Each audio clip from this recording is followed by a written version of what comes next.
کچھ عرصہ پہلے نواز شریف صاحب ووٹ کو عزت دو کا نعرہ لگا رہے تھے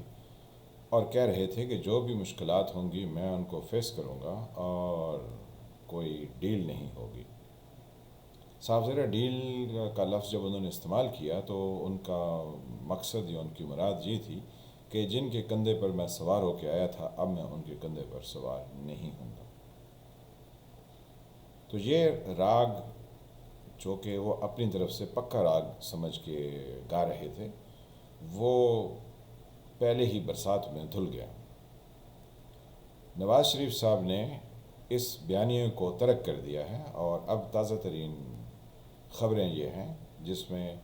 اعتزاز احسن صاحب نے یہ کمیونیکیٹ کیا ہے کہ یہ دو ٹاپ موسٹ جرنلز کے ساتھ ان کی سیٹنگ یعنی ان کی بات چیت مکمل ہو گئی ہے، اور یہ وہی ہیں جن کا یہ نام لیتے تھے اور انگلی کھڑی کر کے کہتے تھے ان کو حساب دینا ہوگا۔ اب انہی سے انہوں نے ڈیل فرما لی ہے۔ تو جب یہ ڈیل فرما لی ہے تو اس بیانیے کا کیا ہوا جو یہ پہلے کہہ رہے تھے ووٹ کو عزت دو، یہ لوگ جو ہے وہ بیچ میں جو مینیپولیٹ کرتے ہیں یہ اس سے باز آ جائیں،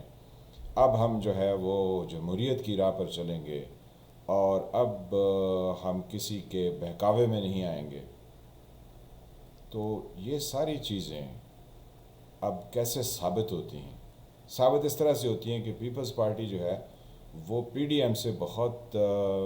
مہینوں سے یا تقریباً سال سے اوپر ہو گیا ہے وہ پی ڈی ایم سے نکلی ہوئی ہے، بلکہ انہوں نے اس کو شو کاز نوٹس دے کے خود نکال دیا۔ تو جھگڑا کس بات کا تھا؟ پیپلز پارٹی کہتی تھی کہ آپ نے جناب مارچ اسلام آباد کی طرف نہیں کرنا، آپ استعفے مت دیں کیونکہ یہ غیر جمہوری اور غیر پارلیمانی کام ہے، اس سے ہمیں نقصان ہوگا۔ تو جب انہوں نے پیپلز پارٹی کو باہر کر دیا تو اس کے بعد نہ تو انہوں نے استعفے دیے نہ ہی انہوں نے اسلام آباد کی طرف مارچ کیا۔ وہ حضرت قبلہ مولانا فضل الرحمان صاحب وہ کہہ رہے تھے کہ جی ہمارے پاس ڈیلیں آئی تھیں تو ہم نے ڈیل نہیں کی ہے۔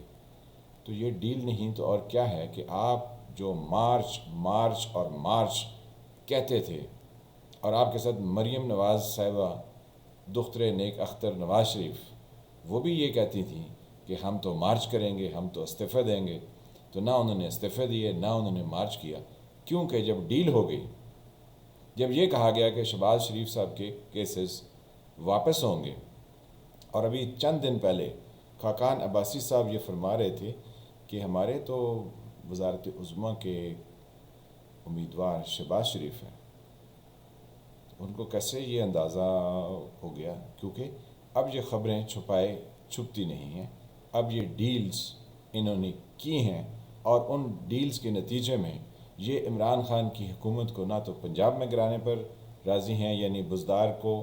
بہت تھوڑا سا مارجن ہے، نہ تو یہ اس پر کام کر رہے ہیں، نہ یہ اسلام آباد میں کسی ایسی موو کے اندر کام کریں گے کہ عمران خان کی حکومت کو ٹاپل کیا جا سکے، کیونکہ ان سے گارنٹیز مانگی گئی ہیں کہ مریم نواز کا کیس جو ہے وہ ایز سچ سلو پیس پہ دھیما دھیما دکھتا رہے گا،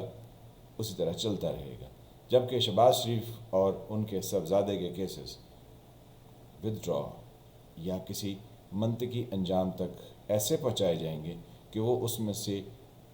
صادق اور امین کی طرح، جیسے عمران خان کو ثاقب نثار صاحب نے وہ بابا رحمتے نے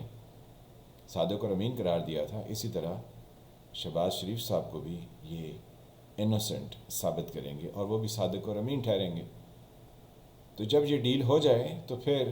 آپ کے پاس پولیٹیکل گیم کرنے کی مزید کوئی گنجائش نہیں رہتی۔ اب یہ آج کی ڈیولپمنٹس ہیں، تو اگر اس پر مسلم لیگ نواز اپنا بیانیہ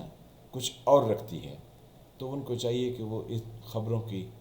تردید فرما دیں، لیکن وہ جو کہتے تھے کہ ہم تو اپنی سرکاری نوکری کرتے ہیں اور ہمارا کام جو ہے وہ دفاع وطن ہے، تو جب ان پر الزام لگا تو وہ بہت زیادہ اس پر رنجیدہ ہوئے تو وہی تردید کر دیں،